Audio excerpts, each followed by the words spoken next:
আবারও সাংবাদিক হত্যা। গোটা বিশ্বজুড়ে কিন্তু যুদ্ধ পরিস্থিতি, আর তার মধ্যেই গাজায় ইসরায়েলি সেনার হামলায় মৃত্যু হয়েছে 5 সাংবাদিকের। মৃত সাংবাদিকরা আল জাজিরায় কর্মরত ছিল। সাংবাদিকদের উপর হামলার ঘটনায় বিশ্বজুড়ে নিন্দার ঝড়। বিস্তারিত জানবো এই মুহূর্তে সরাসরি নিউজ রুম থেকে যুক্ত হয়ে গেছে প্রতিনিধি সৌম্য মুখোপাধ্যায়। সৌম্য, এই যে 5 জন সাংবাদিকের নৃশংসভাবে হত্যা, মৃত্যু, কি জানতে পারছো? কিভাবে হয়েছে তাদের এই মৃত্যু, এবং এই গোটা ঘটনাকে কেন্দ্র করে আন্তর্জাতিক মহলে কি সমালোচনা শুরু হয়ে গেছে? দেখো অঙ্কিতা, বিষয়টা হচ্ছে যে গাজা পূর্ণ দখল করার জন্য গত 8ই আগস্ট ইসরায়েলের মন্ত্রিসভা অনুমোদন দিয়েছে। আর তারপরেই গাজাতে ইসরায়েলি সেনার আক্রমণ আরও অনেক বেশি বৃদ্ধি পেয়েছে। গাজার ম্যাক্সিমাম জায়গাতেই ইসরায়েল সমস্ত সময় ধরে মিসাইল চালাচ্ছে, ফলে বিভিন্ন জায়গা ধ্বংসস্তূপে পরিণত হয়েছে, হাহাকার আরও বেড়েছে। আর এর মাঝেই গতকাল রাত্রিবেলা গাজা সিটির আল সিপা হসপিটালের ঠিক বাইরে, মেন গেটের বাইরে, সেখানে সাংবাদিকদের একটা তাঁবু ছিল। সেই তাঁবুতে ইসরায়েল সেনা মিসাইল হামলা চালায় বলে অভিযোগ, এবং তার ফলে আল জাজিরার 5 জন সাংবাদিকের মৃত্যু হয়েছে, যার মধ্যে আসাদ বলে একজন সাংবাদিক আছেন, তিনি পশ্চিম এশিয়ার একজন অন্যতম জনপ্রিয় সাংবাদিক হিসেবে পরিচিত। এছাড়াও একজন ক্যামেরাম্যান, আরও 3 জন সাংবাদিকের মৃত্যু হয়েছে।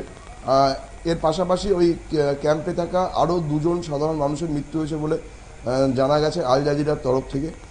আসাদের মৃত্যুতে আল জাজিরার ওপর খুবই একটা বড় আঘাত এসছে, কারণ 28 বছরের আসাদ, তিনি দীর্ঘদিন ধরেই উত্তর গাজা থেকে আল জাজিরা হয়ে রিপোর্টিং করতেন, এবং গাজা এবং ইসরায়েলে যে যুদ্ধ হচ্ছে, প্যালেস্তাইন এবং ইসরায়েলে গাজার কি পরিস্থিতি হচ্ছে সেটা আল জাজিরার মাধ্যমে গোটা বিশ্বের সামনে তিনি তুলে ধরছিলেন।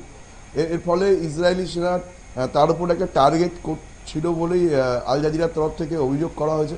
এবং এই ঘটনার ফলে গোটা বিশ্ব জুড়ে সাংবাদিক মহলে একটা শোকের ছায়া নেমে এসছে, এবং বিভিন্ন দেশের সাংবাদিকরা তারা ইসরায়েলের এই হামলার তীব্র নিন্দা করেছে। আমেরিকার প্রেস ক্লাবের তরফ থেকেও আসাদের এই মৃত্যুকে অত্যন্ত দুর্ভাগ্যজনক বলে উল্লেখ করা হয়েছে। কিন্তু ইসরায়েলের তরফ থেকে আবার অন্যরকম দাবি করা হচ্ছে। তাদের দাবি হচ্ছে যে আসাদ হামাসের একজন ঘনিষ্ঠ জঙ্গি ছিল, এবং তিনি হামাসের একটা বিভাগের দায়িত্বও সামলাতেন। তিনি মূলত গোটা বিশ্বজুড়ে কীভাবে সাংবাদিকদের সামনে কোন জিনিসটা নিয়ে আসা হবে সেটা আসাদই ঠিক করে দিত বলে ইসরায়েলের তরফ থেকে অভিযোগ। কিন্তু সময় আমরা দেখতে পাচ্ছি বিভিন্ন জায়গায়, বাংলাদেশের কথাও যদি বলতে হয়, বাংলাদেশে যখন দেখা যায় যে গৃহযুদ্ধ, তখনও বহু সাংবাদিকের সেখানে মৃত্যু হয়েছে, হোক সেটা হামাসের ঘটনা, হোক সেটা গাজায়, হোক সেটা রাশিয়ায়, প্রত্যেকটা জায়গায় শুধুমাত্র সাংবাদিকরা আক্রান্ত, সাংবাদিকদের উপর আক্রমণ, কাজ করতে গিয়ে পেশার খাতিরদেরকে মৃত্যু পর্যন্ত বরণ করতে হচ্ছে। আগামী দিনে কতটা এই বিষয়গুলো অস্বস্তিকর হচ্ছে?